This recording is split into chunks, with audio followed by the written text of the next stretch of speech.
ترمذی شریف کی حدیث مبارکہ ہے، ایک مکاتب نے، مکاتب اس غلام کو کہتے ہیں کہ جس نے اپنے آقا سے مال کی ادائیگی کے بدلے آزادی کا معاہدہ کیا ہو،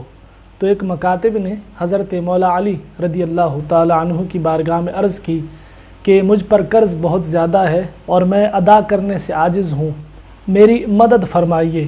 تو حضرت مولا علی رضی اللہ تعالی عنہ نے ارشاد فرمایا، میں تمہیں وہ کلمات نہ سکھاؤں جو رسول اللہ صلی اللہ علیہ وسلم نے مجھے سکھائے، اگر تم پر پہاڑ جتنا قرض بھی ہوگا تو اللہ تعالیٰ تمہاری طرف سے ادا کر دے گا۔ پھر آپ نے فرمایا، یوں کہو، اللہم اکفنی بحلالک عن حرامک